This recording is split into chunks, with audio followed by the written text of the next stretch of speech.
Solomon தேவனுடைய ஆலயத்தை கட்டி முடித்து கேருபீன்களை வைத்து அதுக்குள்ள உடன்படிக்கை பெட்டியை வைத்தபோது ஒரு தேவ மகிமையை அவர்கள் பார்த்தார்கள் என்று சொல்லி மேகம் இறங்குகிறதையும் ஊழியர்கள் ஆச்சரியத்துவத்தை செய்ய முடியாமல் ஒரு பெரிய மகிமையினால கர்த்தர் நிரப்பினதை கர்த்தர் வேதத்தில் சொல்லுகிறார். மறுபக்கத்தில் நீங்கள் பார்த்தீங்க அப்படின்னா 1 சாமுவேல் 4வது அதிகாரத்தின் கடைசி பகுதிகளில் பினேகாஸ் மரணம் அடைந்து ஏலி மரணம் அடைந்து அவனுடைய சகோதரன் மரணம் அடைந்த போது வேதம் நமக்கு காண்பிக்கிற ஒரு சத்தியம் உண்டு. இஸ்ரவேலை விட்டு தேவ மகிமை போனது எப்போ? உடன்படிக்கை பெட்டியே அவர்கள் ஆலயத்திலிருந்து எடுத்து வெளியே போயிட்டாங்க. அந்த உடன்படிக்கை பெட்டியை அவர்கள் அபகரித்த உடனே அவங்க மரண சம்பவத்தை கேட்ட அந்த பினேகாசனுடைய மனைவி இவ்விதமாய் சொல்லுகிறார்.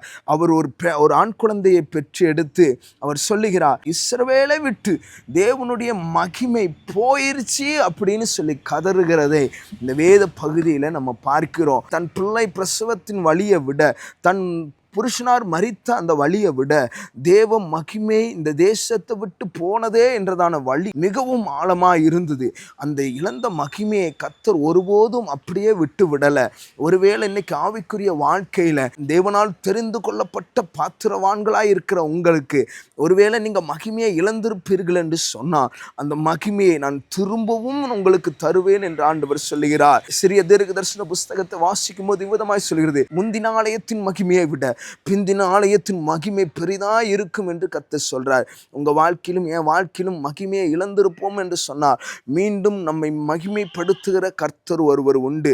என் மகிமையை நான் வேற யாருக்கும் தரமாட்டேன்னு சொல்லுகிறவர் உங்களை என்னையும் பார்த்து சொல்கிறார், என் பிள்ளைகளுக்கு என் மகிமையை நான் தருவேன், நான் உங்களை மகிமைப்படுத்துவேன் என்று கர்த்தர் சொல்லுகிறார். ரோமரில் விதமாக சொல்கிறேன், நான் எவரை முன் குறித்தனோ, எவரை அழைத்திருக்கிறோனோ, எவரை தெரிந்து கொண்டு இருக்கிறோனோ, யாரை நான் நீதிமானாக்கி இருக்கனோ அவர்களை நான் மகிமைப்படுத்துவேன் என்று கர்த்தர் சொல்கிறார். ஒருவேளை நீங்கள் மகிமையை இழந்த நிலைமையில் இருப்பீர்கள் என்று சொன்னால் மொர்தெகாய்க்கு ஒரே இரவில் மகிமையும் மேன்மையும் கனத்தையும் கர்த்தர் கொடுத்தது போல உங்களையும் நீங்கள் இருக்கிற இடத்துல மகிமைப்படுத்துவார். கொஞ்சத்தில் உண்மையா இருங்க, கர்த்தர் உங்களை அநேகத்தின் மேல் அதிகாரியாய் மாற்றுவார், மகிமைப்படுத்துவார் என்பதில் எந்த மாற்றமும் இல்லை. கர்த்தருடைய மகிமையை திரும்பவும் உங்களுக்கு கர்த்தர் தருவார். God bless you. ஆமென்.